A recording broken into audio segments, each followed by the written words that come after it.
What if I told you that a waitress serving champagne to billionaires was actually hunting the man who murdered her father? For 3 years, Isabella Knight has been invisible, pouring drinks for Manhattan's elite while they discuss million-dollar deals. But she's not there for the tips. The man in the corner booth, tech billionaire Jasper Blackwell, destroyed her entire family. The police called her father's death natural causes. She calls it murder. Tonight, after months of patient waiting, she overhears something that changes everything: a medieval manuscript worth billions, a secret authentication dinner, and the name of the expert who helped destroy her father's reputation. What happens next will expose a conspiracy of forged documents, stolen land, and murders disguised as accidents. This is the story of how one woman's quest for revenge uncovered a fraud so massive it brought down an empire. And the most shocking part? Every word of what you're about to hear out could be happening right now in the towers above you.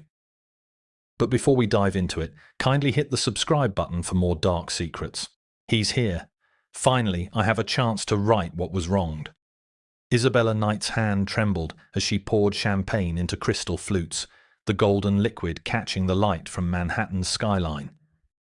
23 stories above Fifth Avenue, the celestial rooftop bar glittered with the kind of wealth that could buy silence, destroy reputations, or erase entire families from existence. She knew because hers had been one of them. The glass towers outside reflected the city's relentless ambition, but Isabella's focus remained locked on the man in the corner booth. Jasper Blackwell, tech billionaire, philanthropist. Murderer, though no court would ever call him that.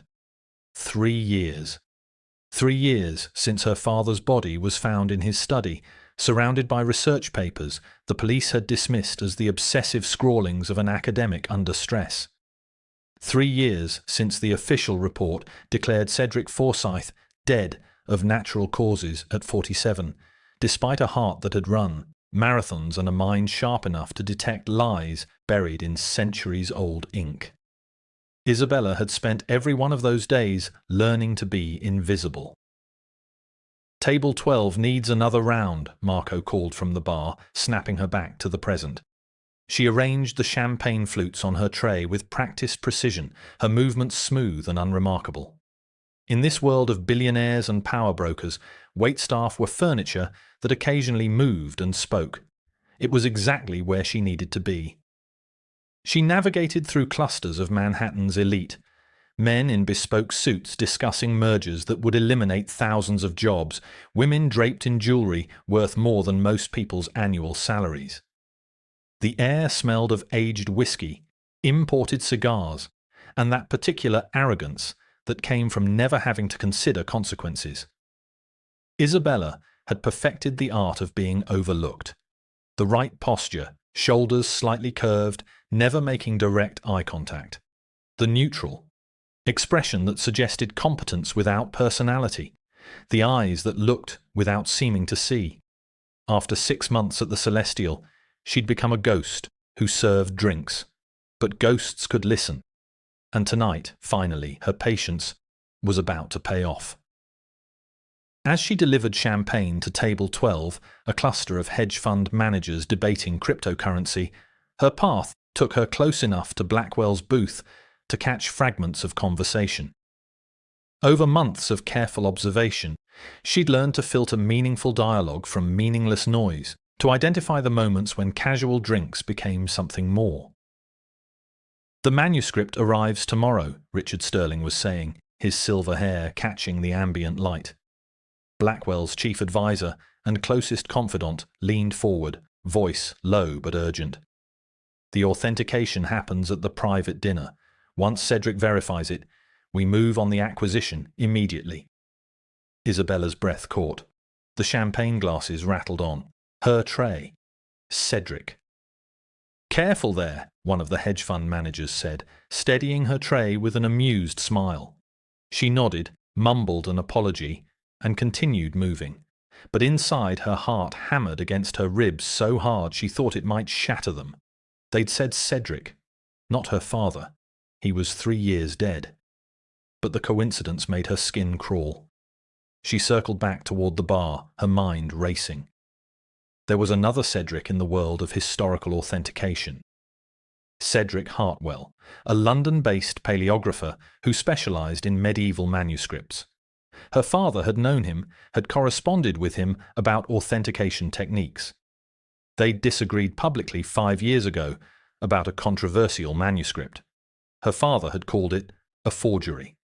Hartwell had certified it as authentic. It had sold for $8 million. Her father had been right. Further examination had raised questions, but by then the manuscript was buried in a private collection, beyond scrutiny. And now Hartwell was apparently authenticating something for Jasper Blackwell. "You okay, Isabella?" Marco asked as she reached the bar. "You look pale." "Just warm in here." She forced brightness into her smile. "Could you make another round for table 7? Macallan, neat."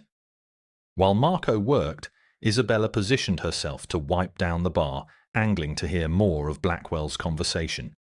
Dr. Evelyn Reed had joined them, a historian Isabella had served twice before, known for her expertise in medieval documents. "The provenance is ironclad," Dr. Reed was saying, her British accent crisp and confident. 14th century, authenticated by 3 independent sources. The preliminary analysis is extraordinary. And the content? Blackwell's voice carried that particular smoothness of someone accustomed to getting exactly what they wanted. "Land grants," Sterling replied.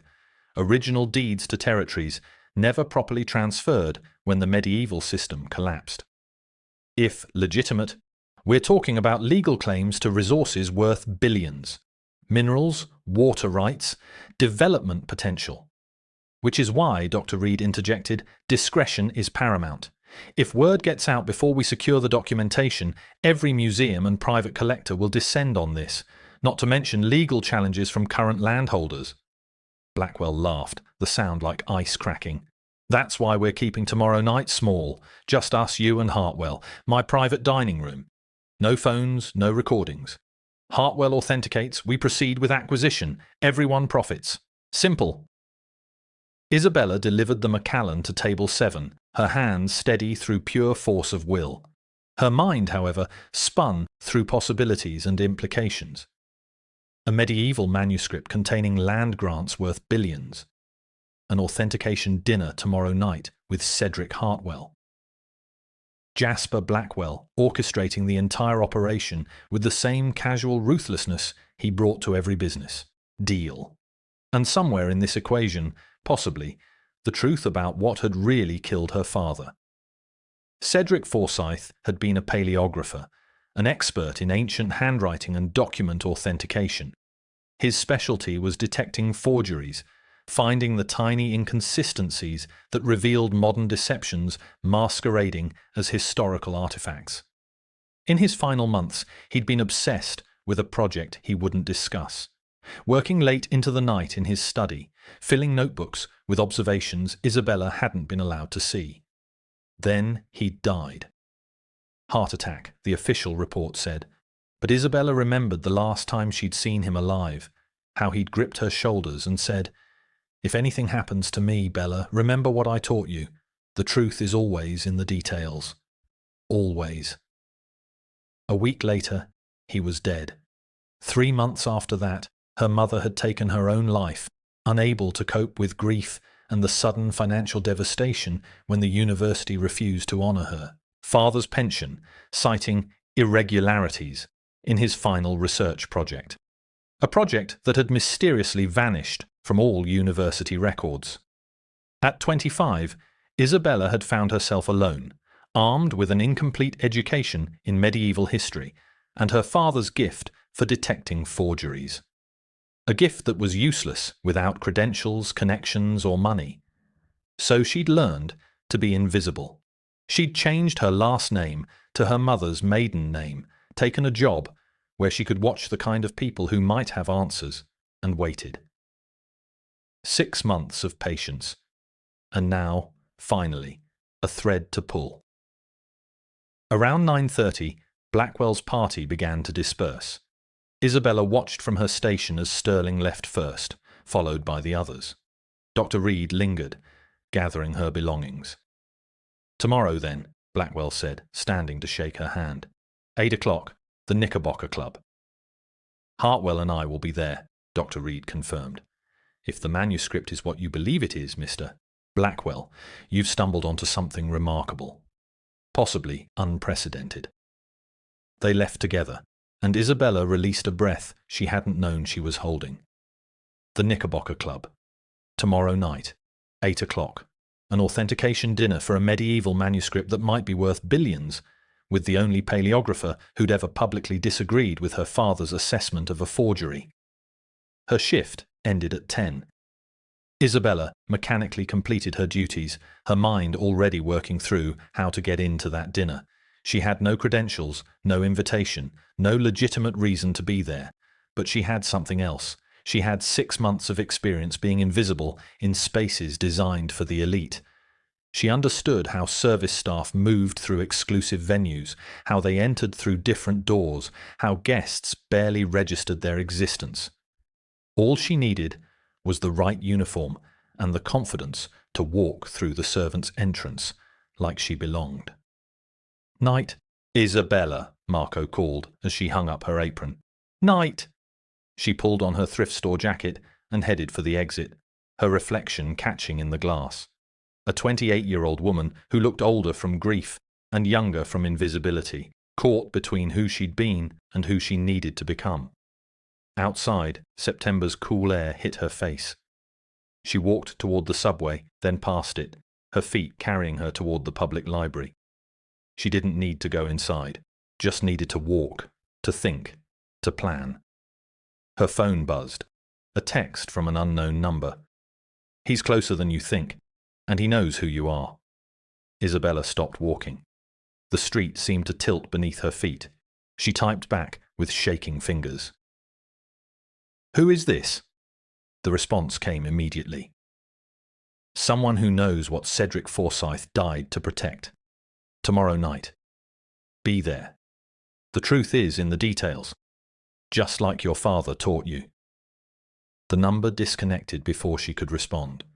Isabella stood on the sidewalk, Manhattan's lights blazing around her, while everything she thought she understood rearranged itself into something far more dangerous. Someone knew who she was. Someone knew about her father. And someone wanted her at that authentication dinner. She looked up at the glass towers, at the kingdom of secrets and lies that had swallowed her family whole. Tomorrow night, she would walk into that world. Tomorrow night, she would see the manuscript. Tomorrow night, she would begin uncovering the truth that had cost her everything. The invisible waitress was about to step into the light. And God help anyone who'd underestimated Cedric Forsyth's daughter. The Knickerbocker Club sat like a fortress of old money on Fifth Avenue, its limestone facade radiating the kind of exclusivity that didn't need to announce itself. Isabella stood across the street at 7:40 p.m., dressed in the standard uniform of catering staff, black slacks, white shirt, black vest. She'd purchased them that morning from a restaurant supply store, her hands shaking as she counted out bills she couldn't afford to spend. The mysterious text from last night had given her the opening. Now she just needed the courage to walk through it. She crossed the street with measured confidence, bypassing the main entrance with its doorman and heading toward the service alley. Her father's voice echoed in her mind. "Confidence is 90% of any deception, Bella. Walk like you belong, and people will believe you do." The service entrance was propped open, warm air and kitchen noise spilling into the cool September evening. Isabella slipped inside, immediately hit by the controlled chaos of dinner preparation. Servers moved in practiced synchronization, carrying trays of hors d'oeuvres toward the upper floors. No one looked at her twice. She'd studied the club's layout online. The private dining rooms were on the 3rd floor, accessible via the service elevator. She joined a server carrying champagne flutes, riding up in silence. When the doors opened, she stepped into a hushed corridor lined with oil paintings of men whose fortunes had built Manhattan. You're new. A woman's voice, sharp and assessing. Isabella turned to face the catering manager, a severe woman in her 50s holding a clipboard. Her heart rate spiked, but she kept her expression neutral. Agency sent me. Last-minute addition for the Blackwell party. The manager's eyes narrowed. I didn't request additional staff. Mr. Blackwell's office called it in directly, something about ensuring perfect service for important guests. Isabella held her breath, gambling that Blackwell's reputation for demanding excellence would make the story plausible. The manager's expression softened slightly. Fine. The Astor room, end of the hall. They're setting up now. Stay invisible. Don't speak unless spoken to, and for God's sake, don't drop anything. Isabella nodded and moved down the corridor, before the woman could reconsider. The Astor room's door stood partially open, revealing a private dining space that dripped with understated wealth. Crystal chandelier, mahogany table, walls lined with first-edition books. A single place setting had been arranged at the head of the table, surrounded by 4 other positions. But what stopped Isabella's breath was the glass case on the sideboard. Inside, resting on velvet, was a manuscript. Even from across the room she could see the vellum pages, the illuminated letters catching the light, the careful script that spoke of centuries past. Beautiful, isn't it? Isabella spun to find Dr. Evelyn Reed entering the room, followed by a thin man with wire-rimmed glasses, who could only be Cedric Hartwell. Behind them, Richard Sterling and Jasper Blackwell completed the group.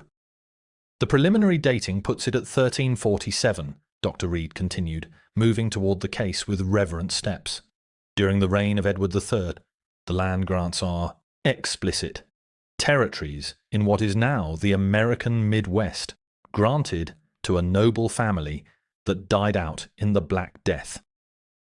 Blackwell smiled, predatory and satisfied. Which means the claims reverted to the Crown and were never properly resolved.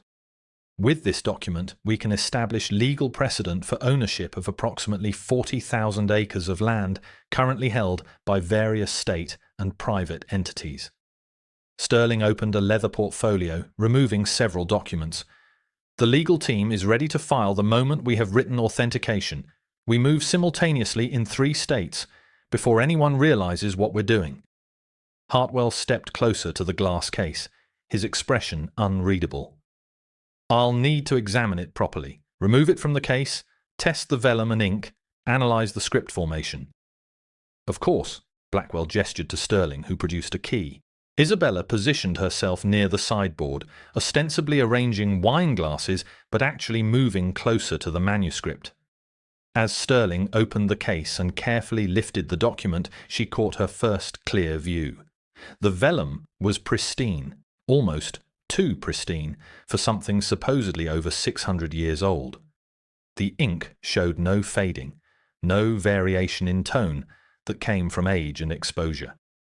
And the illuminated letters, while beautiful, had a uniformity that made Isabella's trained eye pause. Hartwell spread the manuscript on the table, donning white gloves before touching it. He bent close, examining the script with a jeweler's loupe. Dr. Reed stood beside him, making notes on a tablet. The room fell silent, except for the scratch of Hartwell's observations being recorded.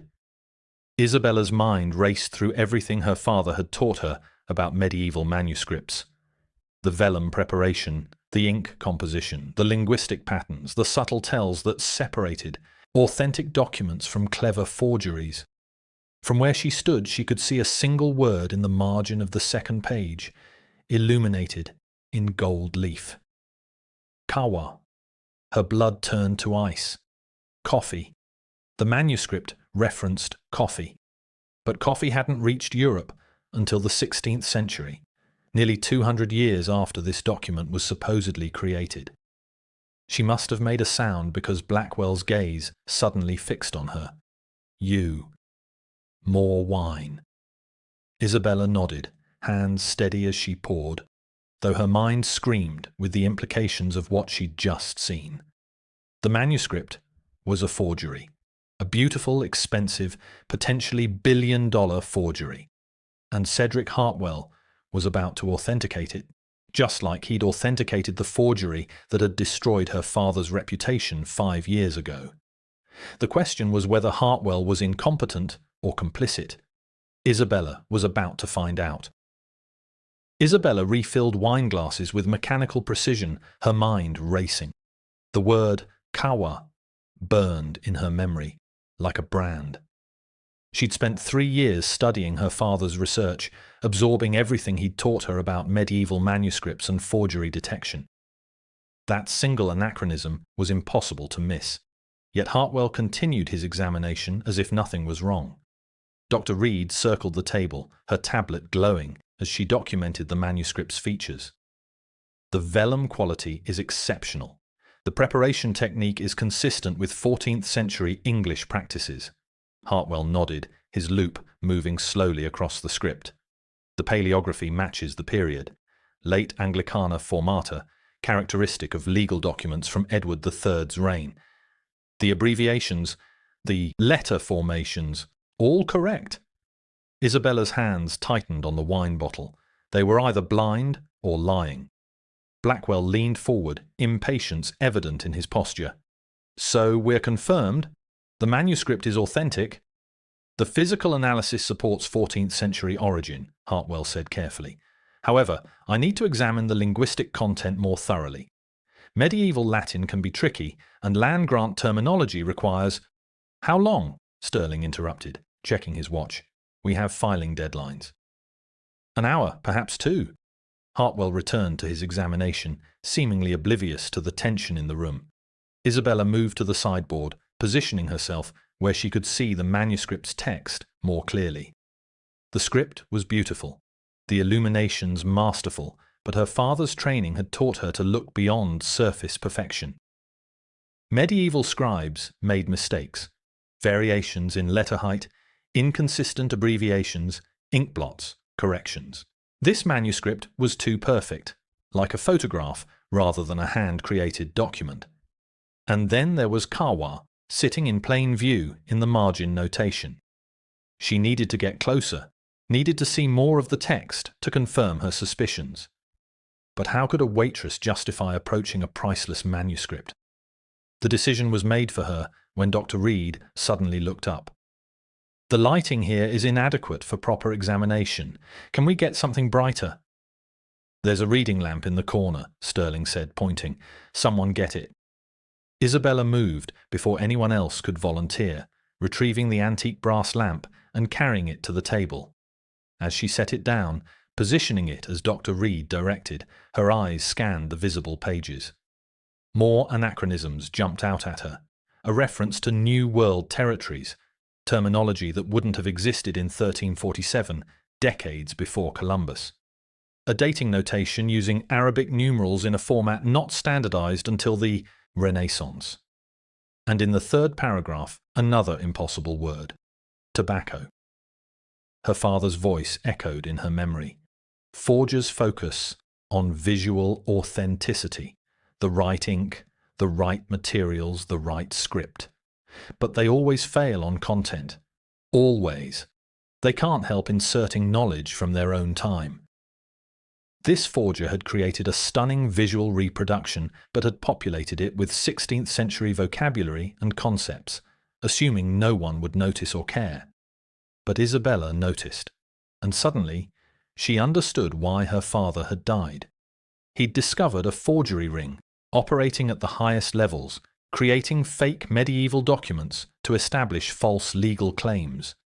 Documents that could be used to seize land, resources, mineral rights. Billions of dollars in fraud, protected by people powerful enough to make problems disappear. Problems like Cedric Forsyth. Hartwell set down his loupe, expression grave. Isabella's breath caught. Was he going to expose the forgery? Gentlemen, Hartwell said slowly, I need to discuss something concerning I've found. Blackwell's face hardened. Sterling's hand moved to his phone. Isabella's heart hammered.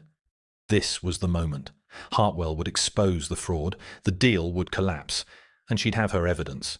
But then Hartwell smiled. Just a minor dating discrepancy in one marginal note. Nothing that affects the document's core authenticity or legal validity. Overall, I'm prepared to certify this manuscript as a genuine 14th century land grant. Isabella's world tilted. Hartwell was complicit.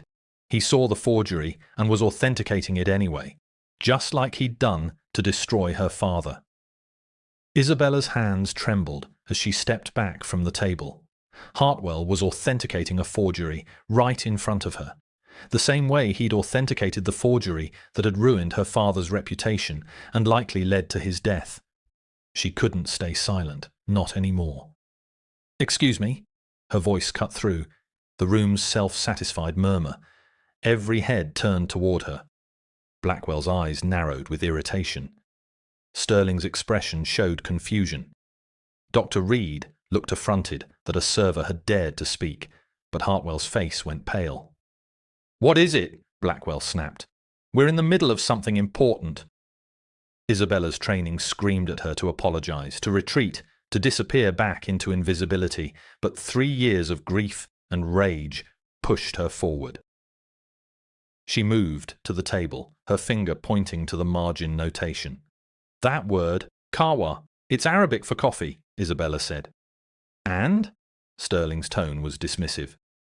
"Coffee didn't reach Europe until the 16th century, nearly 200 years after this manuscript was supposedly created," Isabella continued.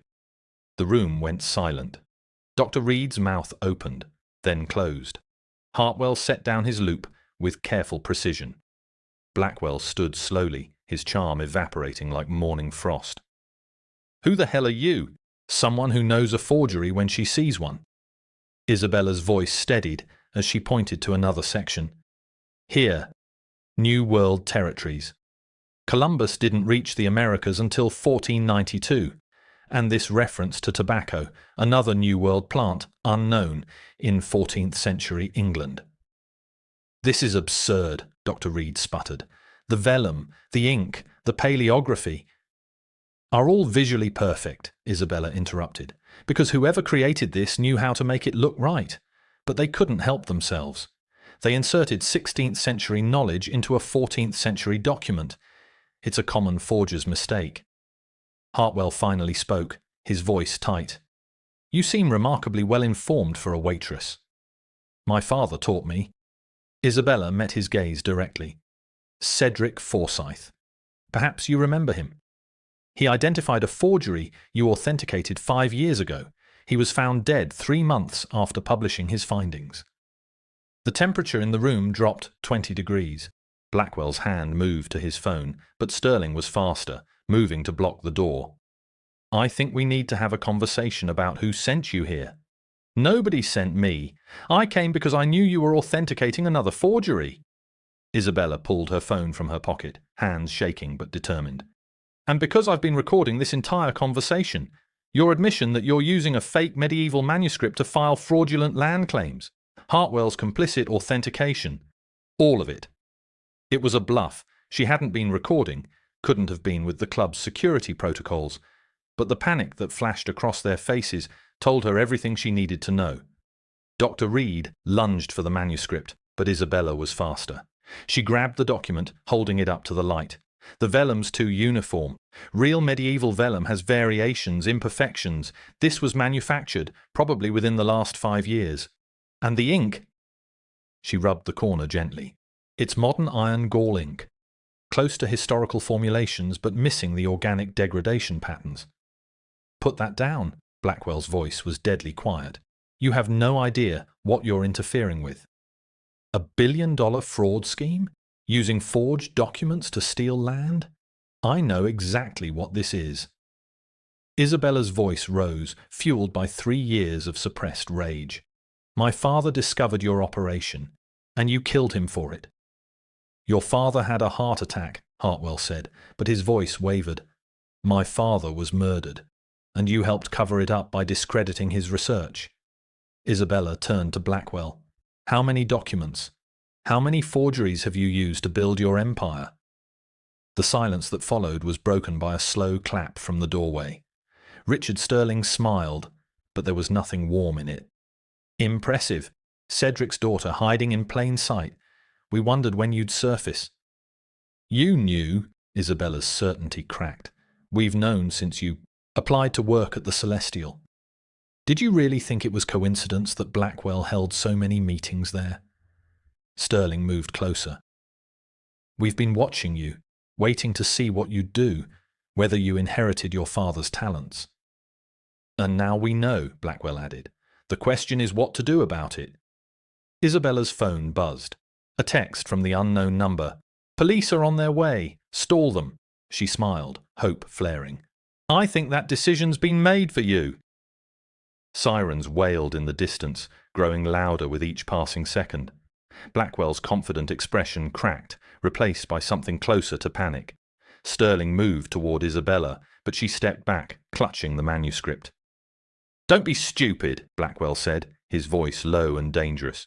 You have no proof of anything. A waitress making wild accusations against respected academics and businessmen? Who do you think they'll believe? They'll believe the evidence. Isabella held up the manuscript. This forgery, Hartwell's authentication report, your admission that you're filing fraudulent land claims.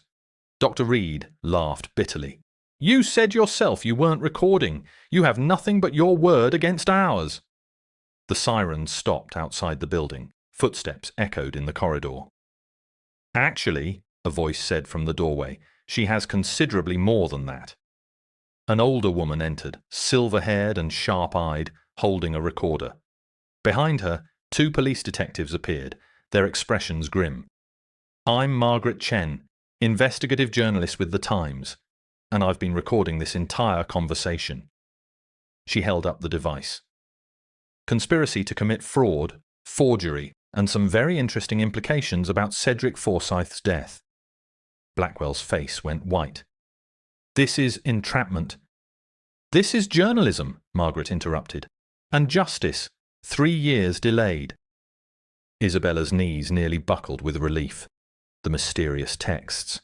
The instructions to be here. It had all been Margaret setting up this confrontation. The detectives moved forward. Mr. Blackwell, we need you to come with us. You too, Dr. Reed, Mr. Hartwell. We have questions about several authenticated documents connected to your land acquisitions. As they led the protesting group away, Sterling turned back to Isabella. This won't stick. We have the best lawyers in the country. Maybe, Isabella replied, her voice steady now. But the truth is out, and that's what my father died for. When the room finally cleared, Isabella sank into a chair, the manuscript still in her hands. Margaret sat beside her, expression gentle. Your father contacted me 6 months before he died, Margaret explained. He knew he'd uncovered something dangerous. He gave me copies of his research, told me to wait, to watch. When you started investigating, I knew it was time. Why didn't you tell me? Because you needed to discover it yourself, to prove you had his gift, his courage. Margaret gestured to the manuscript. Your father couldn't expose them, but you did. Over the following weeks, the scandal exploded. Blackwell's empire crumbled as investigators uncovered a network of forged documents used to fraudulently claim land across multiple states. Hartwell's reputation was destroyed, his previous authentications now under scrutiny. Dr. Reed turned state's evidence, revealing the full scope of the conspiracy. And Isabella found herself offered something unexpected. The Forsyth Institute for Historical Authentication, the university dean said, sliding papers across his desk. Fully funded, dedicated to preventing forgery and protecting historical integrity. Your father's research will form its foundation. We want you to direct it. Isabella stared at the documents, her father's name printed in bold letters. The position came with credentials, resources, and the authority to investigate suspicious manuscripts worldwide. Everything her father had been denied. There's one condition, the dean added. We need you to examine a collection of medieval manuscripts recently acquired by a private collector. There are questions about their authenticity. Isabella smiled, feeling her father's presence like a hand on her shoulder. When do I start? That evening, she stood in her new office, her father's old office, restored and expanded. His books lined the shelves, his research equipment gleamed on the workbenches. On the desk sat a framed photograph of Cedric Forsyth, smiling, holding a manuscript up to the light. Isabella opened the first case file, her trained eyes already scanning for inconsistencies. The work her father had started would continue. The truth he'd died protecting would be her life's mission. But as she reached for her coffee, she noticed something. A letter tucked beneath the case file. The envelope was yellowed with age, her name written in her father's distinctive handwriting. Her hands shook as she opened it. My dearest Isabella, if you're reading this, then you've done what I couldn't, exposed the truth, and survived. I'm so proud of you. But know this. What you've uncovered is only the beginning. The forgery ring goes deeper than Blackwell, reaches higher than you can imagine. There are documents, powerful documents, that could reshape the world if their authenticity were confirmed, or destroy it if they're forgeries. I've hidden my research on them. Find it. Finish what I started. Trust no one. Love always, Dad. Isabella's breath caught. The victory she'd felt moments ago evaporated, replaced by a new understanding. Blackwell's operation wasn't the conspiracy, it was a symptom of something larger. She turned to her computer, pulling up her father's encrypted files. Passwords she'd thought were random now made sense. As the files opened, revealing networks of collectors, authenticators, and documents spanning centuries, Isabella realized her journey was just beginning. The hunt for truth would continue. And this time, she had the tools, the position, and the knowledge to see it through. She looked at her father's photograph, raising her coffee cup in silent salute. I'll finish it, Dad. I promise. Outside her window, Manhattan's towers glittered with secrets waiting to be exposed. Isabella Knight was ready.